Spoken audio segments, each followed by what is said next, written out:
Hello everyone, welcome to my channel.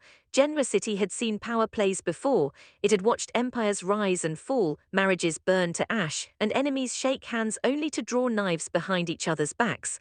But nothing compared to the quiet devastation unfolding behind closed doors that Tuesday. Cain Ashby woke up to humiliations. The pounding in his head was nothing compared to the realization that while he had been unconscious, chloroformed like a fool, his world had been stolen out from under him. The Newman empire, the leverage, the one bargaining chip he had left against Victor Newman, gone. And the woman responsible. Phyllis Summers. Cain sat upright slowly, fury and disbelief tangling in his chest. He replayed the last thing he remembered, her smile too sweet to be trusted. He should have seen it, he should have known. Instead, he'd underestimated her. Now he had nothing. And Victor Newman never negotiated with a man who had nothing. Victor stood at the window of the ranch, the vast land stretching before him like a kingdom under his command. He didn't look like a man running a faux kidnapping scheme. He looked like a general planning the final move of a war. He heard Cain before he saw him. "You win," Cain said coldly. Victor turned slowly, expression unreadable. "That's a rare admission from you.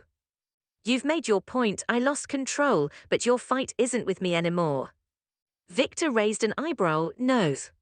Phyllis took it, she and Billy are the ones sitting in the driver's seat now.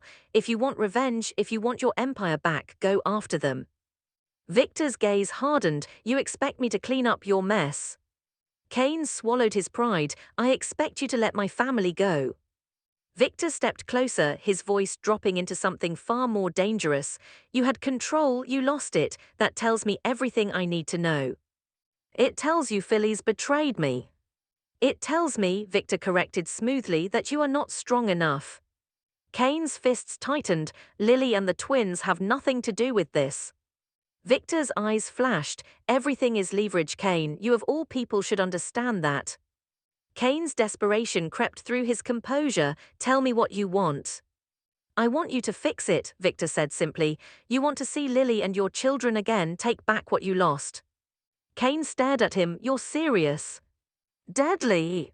Across town, Lily Winters had no idea how bad things had become. She had agreed to play along with Victor's plan, at least the version of it she had been told.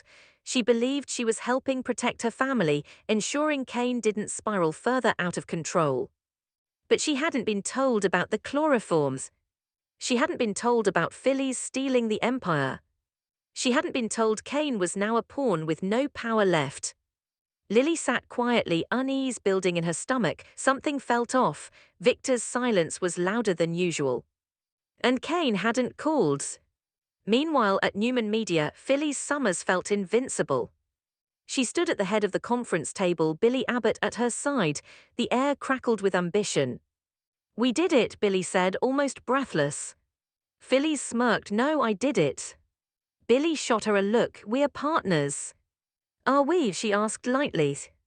Billy ignored the jab. He was too high on the rush of victory. Chancellor was within reach. Newman Media was already slipping from Victor's grip. For once, Billy felt ahead.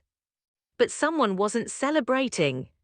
Sally Spectra stood near the doorway, watching him like she was seeing a stranger. "Can we talk?" she asked quietly. Billy smiled. "Of course."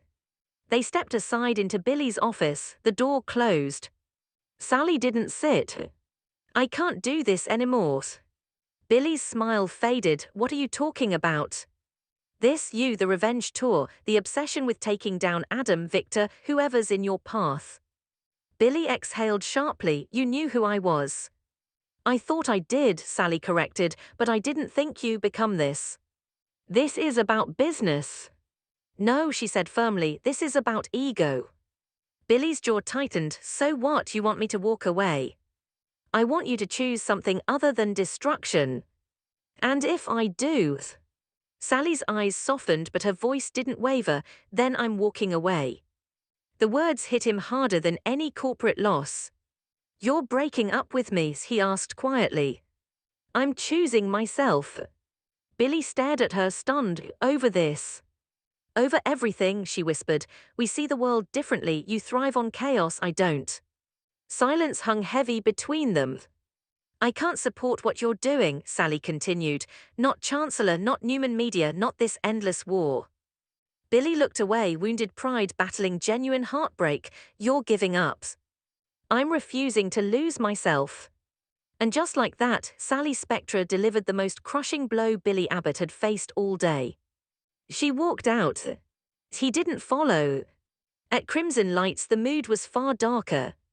Nick Newman sat alone at a corner table, fingers trembling slightly as he stared at the small bag in his hand, fentanyl. He told himself it was temporary. He told himself he was in control. He told himself he could stop anytime. He emptied the last of it quickly, panic flickering, when he realized the stash was gone. He shoved the empty bag back into his coat just as Sharon Newman approached. Hey, she said gently, you okay? Nick forced a smile. Yeah, fine. Sharon sat across from him, studying his face carefully. You don't look fine. I'm just tired. She leaned forward. What are you hiding? Nick's heart pounded. Nothing. Don't lie to me. Her tone wasn't accusing, it was concerned. That made it worse. I said I'm fine. Sharon didn't back down. You've been distant, jumpy. You flinch when your phone buzzes. You won't look me in the eye. Nick swallowed. I know you, she whispered. Talk to me. He almost did. For a split second, he considered telling her everything, the stress, the pressure, the escape he found in those pills. Instead, he chose the wrong path. There's nothing to tell, he said firmly.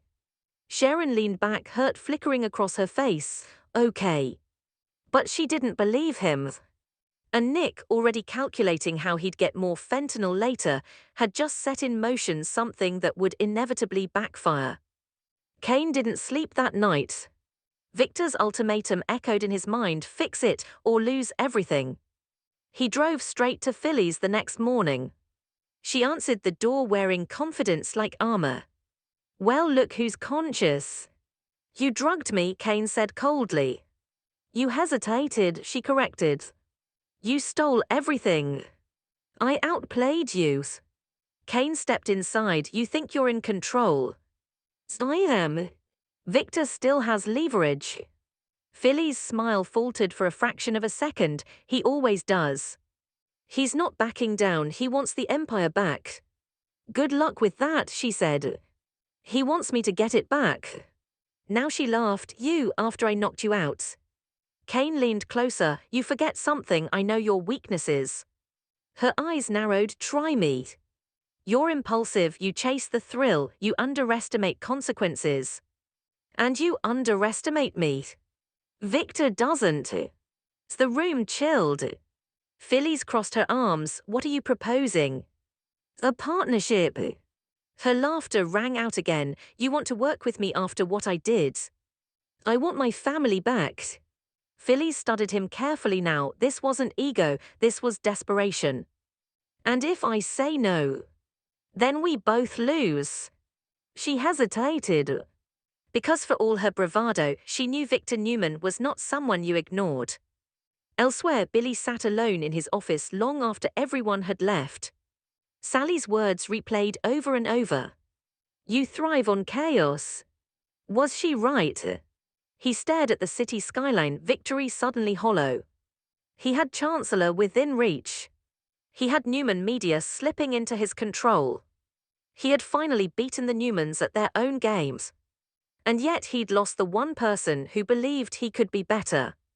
His phone buzzed. A message from Phyllis. We need to talk, Cain's making moves. Billy's jaw clenched, of course he was. War never paused for heartbreak. Sharon, meanwhile, wasn't ready to let Nick Sly go. She found him later that evening, tension radiating from him. Are you using? She asked bluntly. Nick froze. Using what? He deflected. Drugs. The word landed between them like a bomb. You're insane.